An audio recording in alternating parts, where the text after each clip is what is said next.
आज मैं आप सबको औसान माता की एक कथा सुनाने जा रही हूँ। यदि आपको ये कथा पसंद आए तो लाइक एंड सब्सक्राइब कीजिएगा। एक गांव में एक सास रहती थी और उसकी नई नई बहू आई तो बेटा और बहू मिलके घर को इतने अच्छे से संभाल लिए। सास बहुत खुश थी। तो कुछ दिन ऐसे ही चलता रहा तो सास की जो बेटी थी छोटी सी, वो बहुत नटखट थी। हर बात पे भाभी के कमरे में चली जाती, उन्हें परेशान करने लगती। तो भाभी को बहुत गुस्सा आता। धीरे धीरे कुछ टाइम हो गया तो भाभी का गुस्सा बढ़ता गया और ननद की नटखटें बढ़ती गई। वो जब भी कोई नया श्रृंगार सामान देखती भाभी छीनने लगती, भाभी मुझे दो मुझे दो। जब भी कोई नई साड़ियाँ भाभी मायके से लेकर आती तुरंत लेकर पहनने लगती, भाभी ये साड़ी मुझे पसंद है, मेरे लिए रख दो, मैं पहन लूँ, मैं देख लूँ। यह सब हरकतें भाभी को बहुत बुरी लगती थी। एक दिन भाभी ने सोचा क्यों न इसकी जल्दी शादी करा दूं ताकि फुर्सत हो जाए। उसने अपने मायके ही किसी रिश्तेदार से बात की और शादी तय कर दिया। वह रिश्तेदार भी कुछ ज़्यादा पैसे वाला नहीं था, बस खाता कमाता था। तो वह आकर अपनी सास से बताए कि सास से मैंने अपनी ननद का रिश्ता तय कर दिया है। तो सास ने कहा पर बहू अभी हमारे पास इतने पैसे नहीं है कि हम इसका विवाह कर सकें।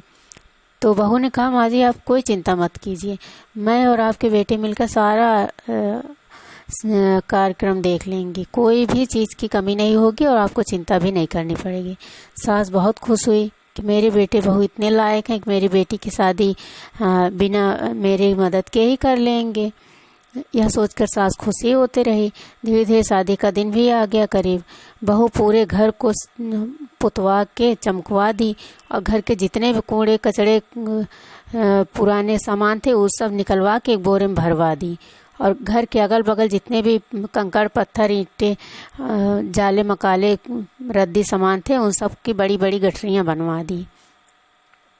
और फिर जितने भी गाय के गोबर निकलते थे घर से सबके उपले पथवा कर उन सबको भी एक बड़े से संदूक में भर के रख दी। और फिर धीरे धीरे शादी के दिन शादी कर दी और उसके बाद ससुराल वालों से बोली कि देखिए हमारे यहाँ ऐसे सबके सामने दहेज नहीं दिया जाता, आप जब चले जाएंगे अपने घर तो वहाँ मैं सारा दहेज का सामान भिजवा दूँगी। लड़के वाले भी खुश हो गए, बोले ठीक है कोई आपत्ति नहीं है। और वह ननद की अपनी शादी करके विदाई की और विदाई करते समय जो भी सामान बोरे में संदूक में गठरियों में भर के रखी थी सारा लदवा दी।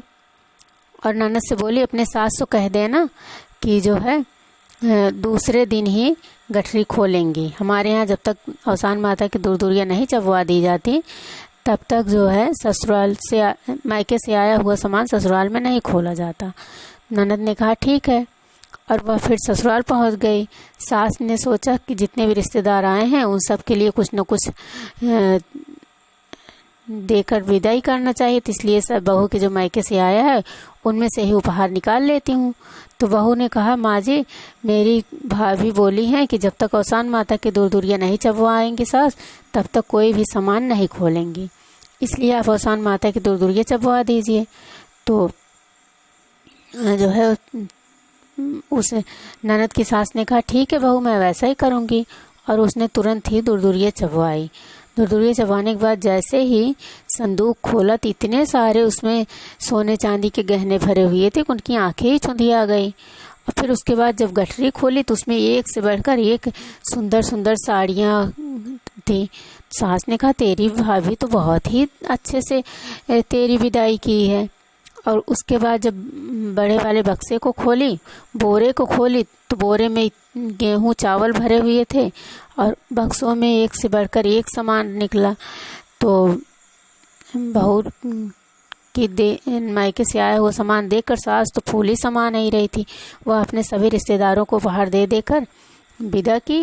उसके बाद बहू की और उनके मायके वालों की इतनी तारीफ़ की इतना तारीफ़ की कि चौथी आने से पहले ही बुलवाया भेज दिया, कहा आप सब चौथी लेकर आ जाइए। अब बहू के मायके की हालत और भी ख़राब। वहाँ उसकी भाभी और भैया दोनों डरे हुए थे। भाभी ने कहा मैंने तो जो भी ईंट पत्थर और उपले भेजे हैं और फटे चीटे कपड़े उन सब की पोल खुल गई होगी, तब क्या होगा, पर जाने दो बाला तो टली, जो होगा सो ननद को होगा, मुझे थोड़ी कोई कुछ कहेगा। यह सोचकर भैया को ही अपने भेज दी। बोली कि तुम ही जाओ अपनी बहन के यहाँ। मैं क्यों जाऊँ, मैं तो भाभी हूँ, लड़के ही रिश्तेदारियों में जाते हैं और लेडीज़ें थोड़ी। यह कहकर भैया को भेज दी। अब भैया गया, सोच रहा है मैंने तो कुछ दिया भी नहीं है, इतनी हमारी आमदनी भी नहीं है, अब बहन का ना जाने क्या हाल हो रहा होगा, अब बहन के ससुराल वाले तो मुझे पता नहीं क्या क्या सुनाएंगे। यह सोचकर वह बहन के ससुराल गया। जैसे घर के बाहर पहुंचा वैसे ही उनकी खातिरदारी खूब अच्छे से हुई। अंदर बुलाए गए तो सास खूब तारीफ करने लगी, भैया तुमने इतने अच्छे जेवर भेजे थे, इतनी बढ़िया बढ़िया साड़ियाँ भेजी थी, इतने सारे अनाज भेजे थे कि मेरा तो पूरा घर ही भर गया। मैं तो जानती ही नहीं थी कि आप सब इतने अमीर हैं, इतने पैसे वाले हैं, और आपने अपनी बहन नहीं लक्ष्मी भेज दी है, इतनी गुणी संपन्न है, ऊपर से इतना दान दहेज, मैं तो धन्य हो गई। अब भाई सोचता रहा रास्ते भर कि हमने ऐसा क्या दिया था। तो यह सब अवसान माता की कृपा से हुआ था, इसलिए बोलिए अवसान माता की जय।